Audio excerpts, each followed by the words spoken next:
जय गुरु जी संगत जी। गुरु जी blessings forever channel को सब्सक्राइब करें एंड लेटेस्ट वीडियोस के नोटिफिकेशन के लिए बेल आइकन ज़रूर प्रेस करें और वीडियोस को लाइक ज़रूर करें। गुरु जी सरबत का भला करें। जय गुरु जी संगत जी। ओम नमः शिवाय। जय गुरु जी संगत जी। संगत जी, गुरु जी के महान ग्रंथ दिव्य आभा के अगले सत्संग का शीर्षक है विद्यालय से आईफल टावर तक गुरु जी के संरक्षण में। गुरुर् ब्रह्मा गुरुर्विष्णु गुरुर्देवो महेश्वरः गुरु साक्षात पार ब्रह्म तस्मै श्री गुरुवे नमः। गुरु जी से मिलने से पूर्व ईश्वर की दया और उसके प्राणी प्रेम में मेरा विश्वास सदा अस्थिर रहा था। गुरु कृपा का शब्दों में वर्णन करना अति कठिन कार्य है। जिस भांति परमात्मा प्रार्थनाओं का फल देते हैं, उसी प्रकार गुरु जी के सत्संगों में वक्ता और श्रोता दोनों को वरदान और असीम आनंद प्राप्त होता है।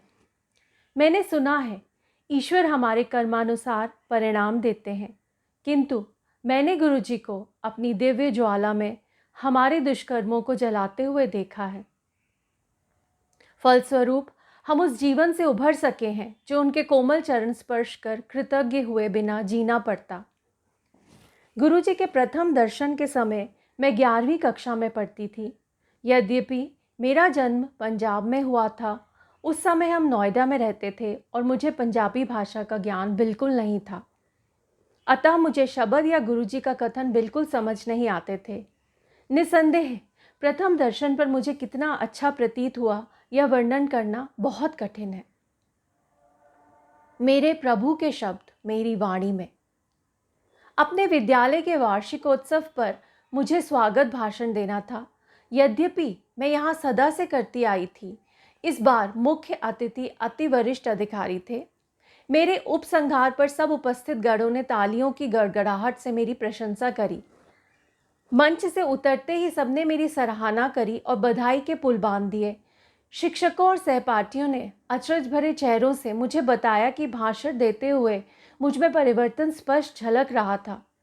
उससे भी अधिक अचंभा तब हुआ जब मुख्य अतिथि का भाषण मेरे कहे हुए पर आधारित था।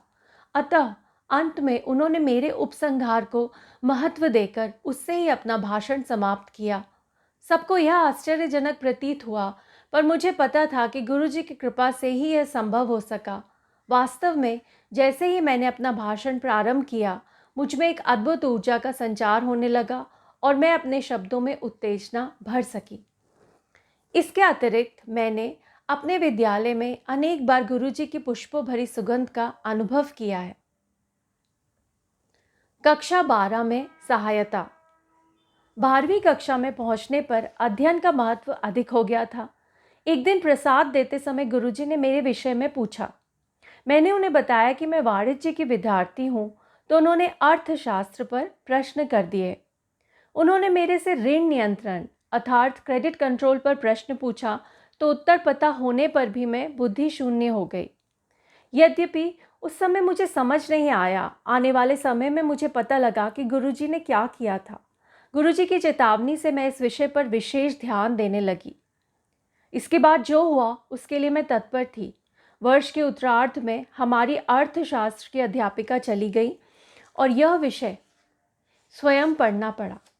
गुरुजी की सावधानी से मैं सतर्क हो गई थी और बिना किसी कठिनाई के मैंने इस विषय में 97% अंक प्राप्त किए। जैसे जैसे मेरी परीक्षाएं समीप आ रही थी, गुरुजी के पास दर्शन के लिए जाना कम हो गया। अष्टः उनके निर्देश थे कि मैं पढ़ाई पर ध्यान दूं। 13 जनवरी उत्तर भारत में लोहड़ी के दिन मैं अपने माता पिता और भाई के साथ गुरुजी के दर्शन के लिए गई थी। परीक्षाएं समाप्त होने से पूर्व यह अंतिम दर्शन होने की संभावना थी। गुरुजी उस दिन स्वयं प्रसाद वितरित कर रहे थे और जब तक मेरी बारी आई तो वह टॉफ़ी दे रहे थे। प्रसाद वहीं पर समाप्त करना है, ऐसा गुरुजी का आदेश था, किंतु टॉफ़ियाँ अपवाद थीं, सो मैंने थोड़ा सा प्रसाद वहीं पर खा लिया और शेष अपने पास रख लिया। मैं गुरुजी के पास आज्ञा लेने पहुंची और उनके कमल चरणों को स्पर्श करने झुकी। जब मैं उठ रही थी तो गुरुजी ने अपना एक चित्र निकाला और मुझे दिया। यद्यपि मैंने उनके पास कोई लिफाफा नहीं देखा था। मैं अति हर्षित हो गई, क्योंकि गुरुजी का चित्र तो अमूल्य है। गुरुजी ने उस रात क्या किया था, उन घटनाओं पर घर लौटते हुए चिंतन करने का अवसर मिला। उनके चित्र को अपने हाथों में पकड़े हुए मुझे आभास हुआ कि उसमें गुरुजी की सुगंध आ रही है और यह परीक्षाएं समाप्त होने तक रहीं। मैं यह चित्र अपने साथ परीक्षा भवन में ले जाती थी। अंतिम परीक्षा समाप्त होते ही उसमें सुगंध आनी बंद हो गई, मानो गुरुजी ने अपने चित्र में परीक्षाओं के लिए ही विशेष धारा प्रवाहित करी थी। उस रात घर पहुंचने पर जब मैंने बची हुई टॉफियां गिनी तो कुल 12 थी। प्रत्येक परीक्षा के लिए 2। गुरुजी के चित्र और इन टॉफियों के साथ मैंने अपनी परीक्षाएं पूर्ण करी। बहुत अच्छे अंकों से उत्तीर्ण होकर दिल्ली के ही सबसे अच्छे महाविद्यालयों में से एक में प्रवेश पाने में सफल रही। प्रेम, आइसक्रीम और सबसे मनोहर जन्मदिन। एक दिन गुरुजी ने कुछ भक्तों के साथ गुड़गांव के एक होटल में जाने की योजना बनाई और मुझे भी साथ आने को कहा। कुछ ही देर में हम सब ब्रिस्टल होटल पहुंच गए। गुरुजी का पूरा ध्यान मुझ पर केंद्रित था क्योंकि मैं सबसे छोटी थी। गुरुजी ने तीव्र गति से होटल का चक्कर काटा और फिर बैठकर सबके लिए शीतल पेय मंगवाए। उसके साथ ही कुछ खाने का आहार आया और बाद में आइसक्रीम भी आई। हमने अविस्मरणीय समय व्यतीत किया। निकलते हुए कारों में चढ़ने के समय गुरुजी ने विशेष रूप से मेरी पूछताछ की और यह ध्यान रखा कि मैं सही प्रकार से उनके स्थान तक पहुंच सकूं। गुरुजी ने अपने निवास पहुंचने पर मेरे अनुभव के बारे में पूछा। वह तो अति निराला ही रहा था। गुरुजी ने मेरे से यह भी पूछा कि क्या मैंने आइसक्रीम खाई थी। गले में कष्ट होने के कारण मैंने नहीं खाई थी। गुरुजी ने कहा कि आइसक्रीम खाने से मेरा गला ठीक हो जाता। कालांतर में मुझे पता लगा कि गुरुजी ने मेरे गले का कष्ट समाप्त कर दिया था। उस दिन के पश्चात मेरा गला, जो हर वर्ष एक बार अवश्य खराब होता था, कभी खराब नहीं हुआ। गुरुजी के उत्कृष्ट संरक्षण और प्रेम की विशेष झलक एक दिन और प्रकट हुई। हम संगत में शब्द सुन रहे थे और गुरुजी द्वारा प्रसाद वितरण की प्रतीक्षा कर रहे थे। गुरुजी के आदेश पर प्रसाद लाकर उनके पास रख दिया गया। उस दिन गुरुजी ने जिस ओर मैं बैठी थी उधर से प्रसाद बांटना आरंभ किया। प्रसाद लेने के लिए सबसे पहले मैं ही थी। जैसे ही मैं प्रसाद लेने के लिए उनके पास पहुंची, उन्होंने पंजाबी में यह कहकर कि मैं अपने जन्म दिवस का पूर्ण आनंद लूं, विस्मित कर दिया। संगत में किसी को मेरे जन्म दिवस के बारे में पता नहीं था। मेरे परिवार के किसी भी सदस्य ने उनको नहीं बताया था। वह मेरा सबसे मनमोहक जन्म दिवस रहा है। गुरुजी असंभव करते हुए। दिल्ली विश्वविद्यालय से स्नातक में उत्तीर्ण होने के बाद मैं कुछ नहीं कर रही थी। गुरुजी ने मुझे सिम्बायोसिस, एक प्रमुख संस्था से पत्राचार द्वारा MBA करने के निर्देश दिए। मैं अंतिम समय में प्रपत्र भरकर प्रवेश पाने में सफल रही। परीक्षाओं के लिए मैंने दक्षिण दिल्ली केंद्र अपना स्थान विकल्प दिया, अपना प्रथम विकल्प दिया था, किंतु दुर्भाग्य से मुझे दिल्ली के दूसरे छोर पर केंद्र मिला। मेरे पिता ने अंतरण के लिए आवेदन दिया, पर पुणे से उत्तर मिला कि एक बार केंद्र निर्धारित होने पर उसे बदलना संभव नहीं है। प्रतिदिन परीक्षाओं के कारण मेरा एक दिशा में 45 किलोमीटर यात्रा करना संभव नहीं था। अतः निर्णय लिया गया कि मैं अपने दादा दादी के पास रहूं, जो उस केंद्र से 10 या 15 किलोमीटर दूर रहते थे। नोएडा में उनके पास रहने से मेरा गुरुजी के पास जाना असंभव था। किसी प्रकार से मैंने पहली परीक्षा तो दे दी, किंतु मैं इतनी दुखी थी कि मेरा मन शेष परीक्षाओं को छोड़ने का बन रहा था। मैं रोई और गुरुजी द्वारा किसी प्रकार से इस स्थिति से निकालने के लिए विनती करी। उसके पश्चात जो हुआ उसकी कल्पना भी नहीं की थी। अगले दिन जब सब परीक्षा में मग्न थे, एक अधिकारी ने आकर घोषणा की कि क्या कोई परीक्षार्थी अपना केंद्र बदलने को इच्छुक है, और उनकी सूची में दक्षिण दिल्ली केंद्र का नाम भी था। मैं तो उछल पड़ी और तुरंत अपना नाम लिखवा दिया। परीक्षा के अंत में उस अधिकारी के पास जाने पर उसने बताया कि अधिक परीक्षार्थियों के कारण इस केंद्र पर स्थान की कमी थी और मेरा आवेदन स्वीकार हो गया था। अब मैं परीक्षाएं होते हुए भी गुरुजी के दर्शन कर सकती थी। गुरुजी के अन्यथा और कौन ऐसा कर सकता था। गुरुजी की शक्तियों को समझ पाना हमारी बुद्धि के वश की बात नहीं है। उनके कार्य तो तर्क को भी मात दे देते हैं। एक बार गुरुजी की संगत में भूकंप आ गया। पहले तो सब बैठे रहे, पर जब वो कुछ देर तक आता रहा तो कुछ हलचल आरंभ हो गई। यह देखकर अटल बैठे गुरुजी ने अपने मोड़ कर रखे हुए दोनों पैर पृथ्वी पर रख दिए। कंपन तुरंत बंद हो गई।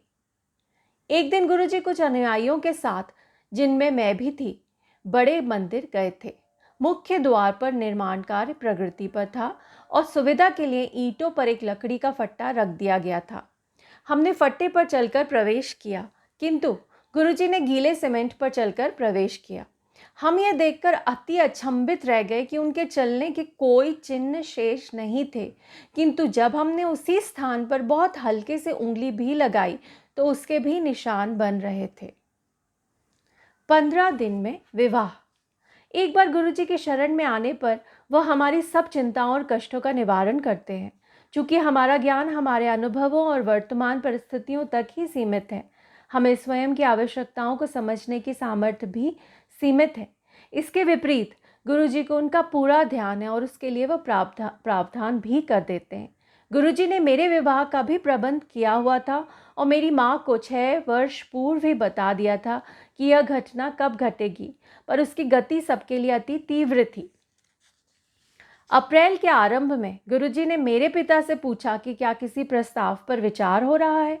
मेरे पिता ने उत्तर दिया कि एक प्रस्ताव आया अवश्य है, किंतु उस पर गंभीरता से विचार नहीं हुआ, क्योंकि अभी मेरे विवाह के बारे में सोचा नहीं जा रहा है। गुरुजी ने कहा कि उस पर विचार किया जाए। मेरे पिता ने तब इस बारे में परिवार में चर्चा करी। मेरे होने वाले वर स्वीडन में रहते थे और 16 अप्रैल को 1 मास के लिए भारत आ रहे थे। यह निश्चित हुआ कि दोनों परिवार 17 अप्रैल को मिलेंगे।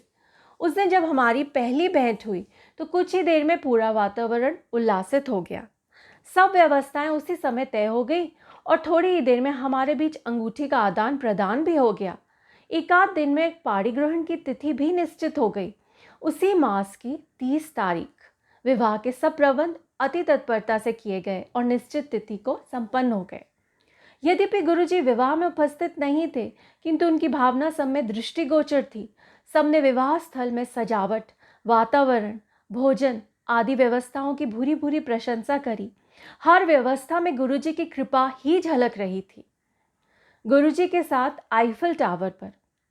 मेरे पति की मई के मध्य में वापस लौटने की योजना थी, क्योंकि उन्होंने उतना ही अवकाश लिया था। 15 दिन में मेरे लिए पारपत्र और वीज़ा दोनों मिलना नितांत कठिन था।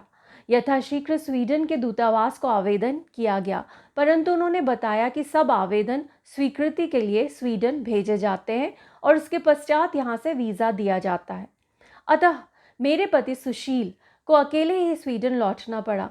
उनके लिए अपनी यात्रा और स्थगित करना संभव नहीं था। प्रतीक्षा में 1 मास व्यतीत हो गया। स्वीडन में उन्होंने भी दूतावास में शीघ्रता करने के लिए निवेदन किया। जून के आरंभ में ऐसा लगा कि वीज़ा 1 सप्ताह में मिल जाएगा। मेरी यात्रा के टिकट 16 जून के लिए गए और उल्टी गिनती प्रारंभ हो गई। 16 जून को दूतावास जाने पर ऐसा लग रहा था कि हमारा वहां जाना निरर्थक रहा।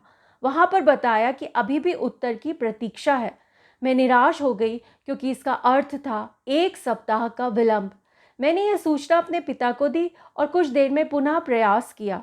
वहां के अधिकारी ने जब मुझे मेरा वीज़ा दिया तो अति अचंभा हुआ। प्रसन्न होकर मैंने यह सूचना अपने पिता को दी। आश्चर्य की बात थी कि उन्हें कोई अचरज नहीं हुआ। बाद में मेरे पिता ने मुझे बताया कि गुरुजी ने मेरी सूचना आने से 15-20 मिनट पहले ही उन्हें वीज़ा मिलने की बात से अवगत करा दिया था। मैं समझ गई कि उस दिन गुरुजी के हस्तक्षेप के बिना वीज़ा मिलना असंभव था। गुरुजी वास्तव में असीमित प्रेम के स्रोत हैं और उनमें विलक्षणता प्रतिभाएं हैं। उन्हें कोई भौतिक अवरोध रोक नहीं सकते। वह त्रिकालदर्शी हैं और अपने अनुयायियों की पुकार पर सब सीमाएं पार कर सकते हैं। स्वीडन से 1 सप्ताहांत हमने पेरिस में बिताने का निर्णय लिया। वहाँ पर जब मैं आईफल टावर की पहली मंजिल पर थी, मुझे अचानक गुरुजी की सुगंध का आभास हुआ। फ़ोन पर मेरे पिता के साथ हुई अगली वार्ता में उन्होंने बताया कि गुरुजी मेरे बारे में पूछ रहे थे। उन्होंने इस वार्तालाप की तिथि और समय भी बताया। थोड़ी गणना करने पर पता लगा कि जब उन्होंने मेरे पिता से मेरे बारे में पूछा था, उस समय मैं आईफल टावर की पहली मंजिल पर ही थी। गुरुजी के साथ मेरे अनुभवों का वर्णन एक गूंगी महिला द्वारा मिठास के वर्णन सदृश है। वह मेरे लिए क्या है और मेरे जीवन में उनका क्या अर्थ है, यह शब्दों में व्यक्त करना मेरे लिए संभव नहीं है। मैं गुरु जी से प्रार्थना करती हूँ कि जैसे आप हमारे संबंधों के इन स्वर्णिम वर्षों में दया करते आए हैं, उसी प्रकार सदा हमारा हाथ थामे रहिए। कहते हैं कि पारस लोह धातु को छूने मात्र से उसे स्वर्ण में परिवर्तित कर देता है, पर गुरु जी तो पत्थर को हीरे में बदल देते हैं। केवल पूर्ण विश्वास और श्रद्धा बने रहने चाहिए। जय गुरु जी संगत जी। संगत जी, ये सत्संग था श्रीमती संगत जी आरती सिंगला जी का, जो कि स्टॉकहोम स्वीडन से हैं। जय गुरु जी संगत जी। अनंतम शुक्राना गुरु जी।